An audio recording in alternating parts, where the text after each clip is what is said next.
Beloved ones, I stand before you today to declare a truth that is as eternal as the rising sun. Money is not your master, but your obedient servant when you recognize the wealth of the infinite within.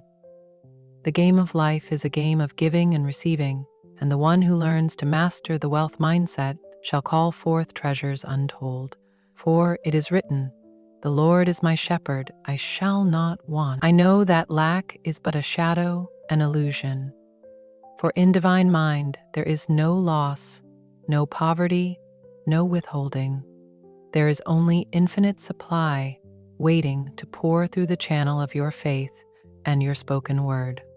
I affirm this moment that the wealth of the universe flows to me under grace and in perfect ways. For the law is sure: what I speak, I create. What I expect, I attract. What I send forth returns multiplied. The man or woman who speaks of debt shall surely magnetize debt, but the soul who declares, "I am rich in divine substance, my supply is endless and immediate," shall see it made flesh. My words are my wands, and I choose to wave them over every appearance of lack, commanding abundance to manifest. Consider this. A woman once said to me, "I fear I will never have enough." And as she feared, so it was. But when she changed her word, when she began to declare, "Every bill is paid in full, my purse is always filled, money comes to me in avalanches of abundance," the tide turned and doors that were shut flung wide open. This is the power of divine law in action.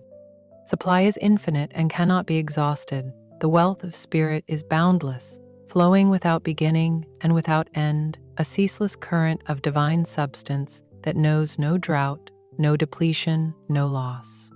When I speak of supply, I do not speak of man's fragile coins or fleeting banknotes, but of the eternal richness of divine mind. There is no loss in divine mind. What seems to vanish before the eyes has merely shifted form, awaiting the moment when I call it forth again by faith and by the spoken word. Spirit does not withhold. Infinite intelligence never turns empty. The storehouse of heaven is always full, and I may draw from it freely under grace and in perfect ways. Too many live as though the stream could run dry, as though supply were a finite treasure to hoard and guard. In that very fear, they cut off the flow that longs to refresh them. For to speak of lack is to summon lack, and to fear loss is to affirm loss. My words plant the seeds of my harvest. If I continually murmur, "I never have enough," the soil of life produces never enough. Yet if I boldly affirm, "I live in the midst of plenty," I draw daily from the inexhaustible riches of spirit. The law hastens to fulfill it, and abundance pours in. Divine law is unfailing, and it knows nothing of limitation. I once knew a man who wept over his vanished fortune. He thought his years of work were ruined, and he trembled at the emptiness of his hands. But I told him, there is no loss in divine mind. That which you believe is gone shall return to you multiplied when you stop affirming loss and begin to speak increase. He took up the word of power and declared each day, "Infinite Spirit is my source of supply. What is mine by divine right cannot be taken, it returns multiplied, under grace and in perfect ways." Soon opportunities opened where before there were none, and what looked like destruction became the foundation of a greater prosperity. This is the certain working of divine law when we speak the word with faith. Every star in the heavens, every leaf on the tree, every grain of sand on the shore proclaims the abundance of the Creator. Shall I, made in the image of that infinite source, believe in limitation? The mind that feeds the sparrow and clothes the lily is the same mind that governs my life. I will not bow before appearances of lack, for appearances are but shadows. I will not tremble before figures of debt, for the law of supply cannot be broken. I speak with faith. My every need is met. Money flows to me freely, easily, and endlessly. I have more than enough, under grace and in perfect ways. And as I speak, so it is established, for in the beginning was the Word, and the Word remains the beginning of all creation. Therefore I guard my tongue and my thought. I speak only of abundance. I declare only of plenty. I affirm only the eternal supply that is mine by divine right. I see the unseen riches of spirit as greater than the seen riches of man. For the invisible is eternal, while the visible passes away. My word draws the invisible into form. When I say, I prosper in all that I do, prosperity hastens to me. When I say, I'm supplied from the inexhaustible storehouse of spirit, supply rushes forth, unstoppable and sure.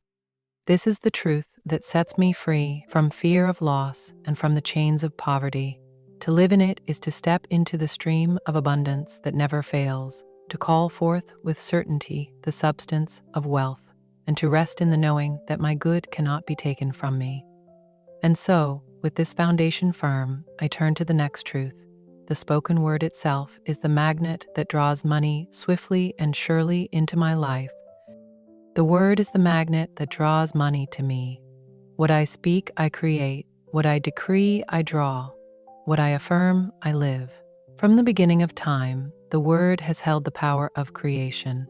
It is written, by thy words thou shalt be justified, and by thy words thou shalt be condemned.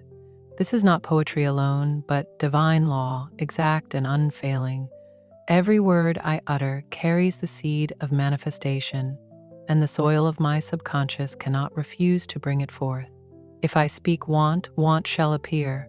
If I speak abundance, abundance hastens to me. The tongue is a rudder steering the ship of my life, and I dare not let it wander into complaint, fear, or limitation. I must speak the word of wealth with conviction, with joy, with certainty, for the word is the magnet, and the magnet never fails. I once knew a woman who constantly declared, I never have enough money. Her lips formed the words daily, and life echoed her decree. Her purse was always empty, her bills always looming.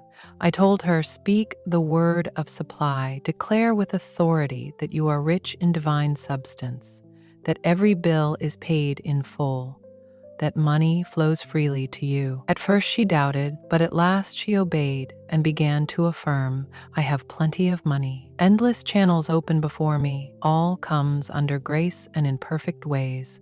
In a matter of weeks, opportunities rose, unexpected checks, new work, gifts she had never imagined. The magnet had been reset, and the wealth she once repelled she now drew to herself by her word. This is the unfailing law. The word spoken in faith shapes the very conditions of life. My lips must never utter fear, for fear is inverted faith. To say, I fear debt, is to call debt to me. To sigh, I cannot afford, is to close the very doors through which supply would enter. Instead, I keep my word high and true, declaring, I can afford all that I need. I am provided for richly and immediately. I am led to my perfect wealth and my perfect work, under grace and in perfect ways. The law knows no jest. It takes every word as command in hoto. Therefore, I command only that which I desire. I hold fast to the discipline of my tongue, speaking with faith, not wavering, knowing that the word is substance, clothed in sound, destined to take form. A man once complained to me that every time he earned more, some expense would arise to take it away. I told him, your words are writing your fate. You say, something always comes to take my money, and so the law must fulfill it. Speak instead, money stays with me, money grows with me, my wealth increases steadily under grace and in perfect ways. He changed his declaration, and the pattern of loss was broken. What once drained from his hands began to accumulate, for the magnet of his word now drew and held instead of repelling. There is no loss in divine mind, only the repetition of words wrongly spoken. When the words are corrected, the flow is restored. Thus I guard every syllable that falls from my lips, for my word is my wand. I wave it over appearances of lack, commanding plenty to appear. I speak it into the unseen, knowing the unseen hastens to obey. My affirmations are not idle speech, but the keys that open treasure houses of supply. Each morning I declare, Infinite Spirit is my source of supply. All that is mine comes to me now. Money flows to me in avalanches of abundance, under grace and in perfect ways. And as surely as the sun rises, the magnet of my word draws all that I require. This is the mystery and the majesty of the spoken word. It shapes my world, it draws my wealth, it summons money and opportunity from unseen channels. To speak lack is to live lack, but to speak abundance is to live abundance. Therefore, I set my tongue to declare only prosperity, only increase, only the eternal sufficiency of spirit. And as I do, I am prepared to step into the next great truth, for gratitude is the power that multiplies what I have and prepares the way for more. Gratitude multiplies what I have and prepares the way for more. The thankful heart is a magnet for abundance, and the lips that speak praise open the gates of supply. When I give thanks for the smallest coin in my purse, that coin becomes the seed of increase. When I bless every dollar that passes through my hands, I set in motion a current that returns multiplied, under grace and in perfect ways. The ungrateful soul who scorns what little he has shuts the door upon his own increase. For he who despises the day of small things proves himself unworthy of greater. But I know the truth. To bless is to expand. To give thanks is to receive. To speak gratitude is to summon abundance. Gratitude is the law of multiplication, and it cannot fail. I once knew a woman who lived in constant complaint. She had enough to eat, but sighed daily. It is never what I want, it is never enough. She counted her debts, but never her blessings, her lack, but never her sufficiency. I told her, begin this day to thank God for what you have. Praise the food on your table, bless the roof above your head, speak thanks for the health in your body. At first she resisted, for ingratitude had taken root in her speech, but at last she obeyed, and her words began to change. I am thankful for my home. I am thankful for my life. I am thankful that every day brings me more. In a short time, her circumstances shifted. Her husband received better employment, unexpected gifts appeared, and her household moved from lack to plenty. This is the power of gratitude spoken in faith. It multiplies that which it touches.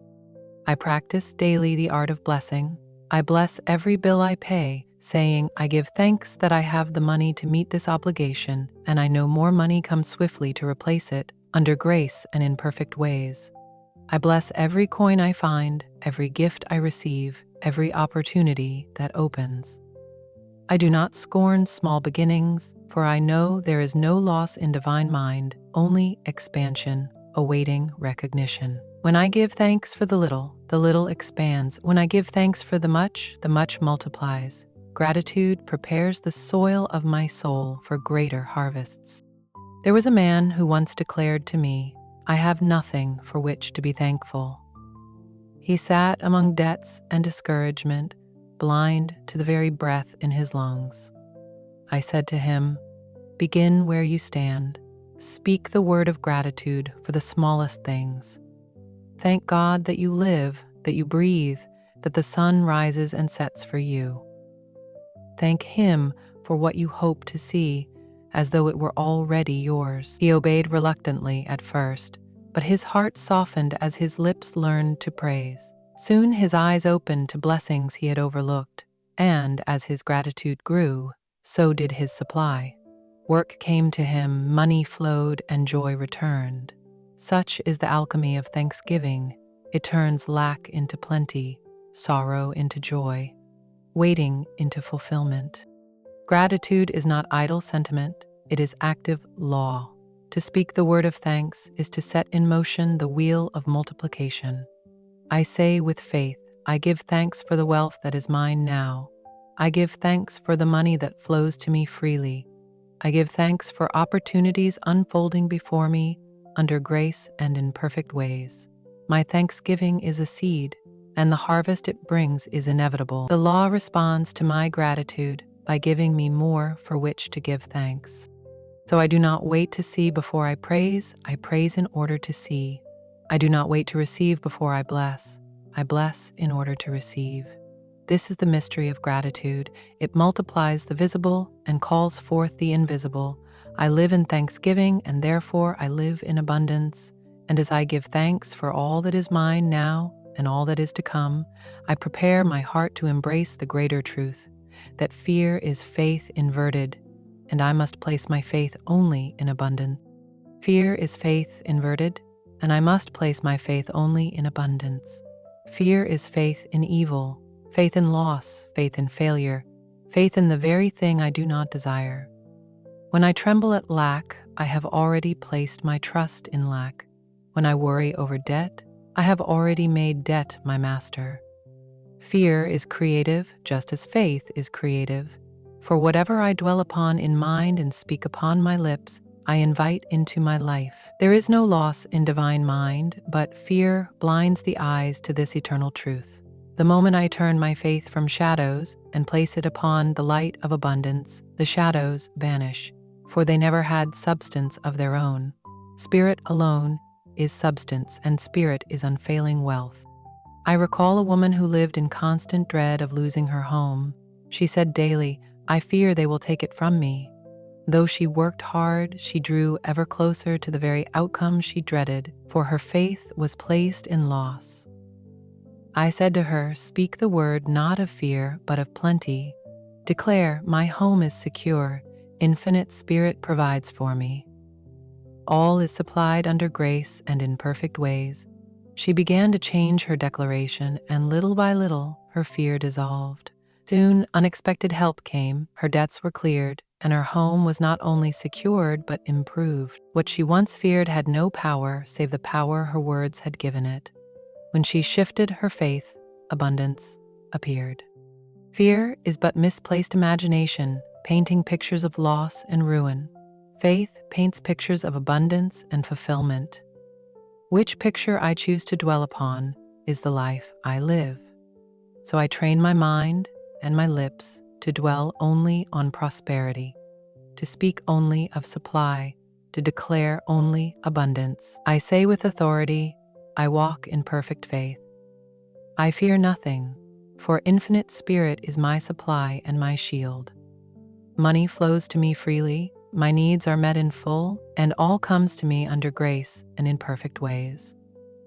These words cut through the fog of fear and establish the pattern of faith, and the law cannot fail to bring it forth. To fear is to draw the very thing I dread. To have faith is to magnetize the good I desire. Therefore I cast fear aside as a useless idol, and I enthrone abundance in its place. My faith is in the unfailing supply of spirit, in the eternal law that never withholds. I choose to believe in increase, in prosperity, in divine right outcomes. And as I place my faith in abundance, I step into the truth that every demonstration comes not by struggle, but under grace and in perfect ways. All demonstrations come under grace and in perfect ways, never through struggle, but through alignment with divine right.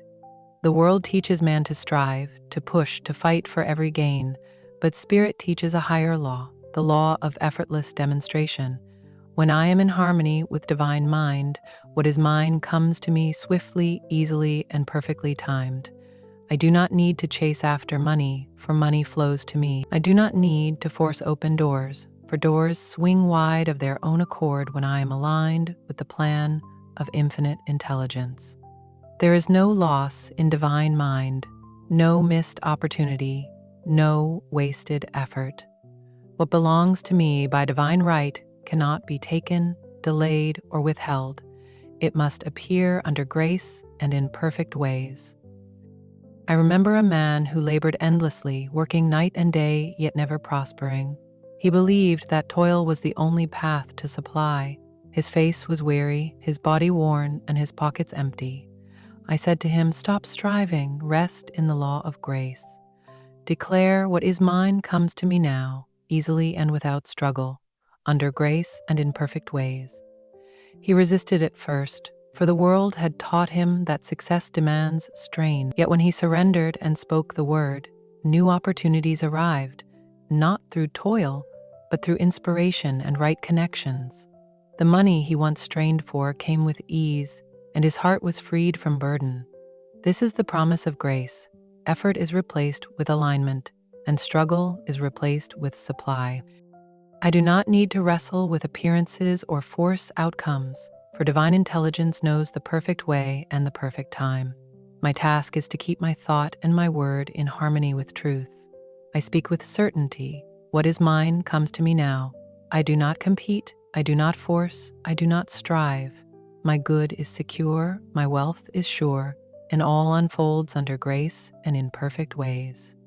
The law responds to my faith, and grace smooths the path before me. There are those who believe they have lost their chance, that what was once theirs is gone forever. But I say again, there is no loss in divine mind. That which belongs to me by right returns, often in greater form than I once imagined, when I release struggle and align with grace. The universe never withholds, it only awaits my recognition of the higher law. Struggle belongs to man's false belief in separation. Ease belongs to the soul that knows its oneness with infinite supply. So I rest my case in the hands of Spirit, knowing that all I desire comes to me rightly, in perfect time, in perfect order, under grace, and in perfect ways. And as I live in this assurance, I am ready to step fully into the truth of wealth itself. For prosperity is not a hope or a dream, but the divine reality awaiting my recognition and my word. Beloved ones, you have heard the truth that sets man free from the bondage of lack. Supply is infinite, the word is the magnet, gratitude multiplies, fear must be cast out, and every demonstration comes under grace and in perfect ways. These are not mere sayings, but eternal laws, fixed as the stars in their courses, waiting only for your recognition and your obedience. When you speak the word with faith, when you hold fast to gratitude, when you place your trust in divine mind instead of appearances, the wealth you seek is drawn to you without fail. There is no loss in divine mind, no delay, no withholding. All that is yours comes to you by divine right, in overflowing measure and in perfect order. I charge you now to take these truths and live them. Guard your words, for they are your wands. Guard your thoughts, for they shape your destiny. See only abundance, declare only plenty, and expect only good. Speak the word of prosperity each day. I am rich in divine substance. Money flows to me freely, easily, and endlessly, under grace and in perfect ways. Let this affirmation be the rod and staff of your faith, and watch as the doors of supply swing wide before you. Go forth in confidence, for you are heirs to infinite wealth, and no power on earth can take from you what is yours in spirit. Align with divine law, and your every need shall be met in full measure, pressed down, shaken together, and running over. Live not in fear, but in faith, not in struggle, but in grace, not in doubt, but in the certainty that the game of life was given for you to win. Good luck and thank you.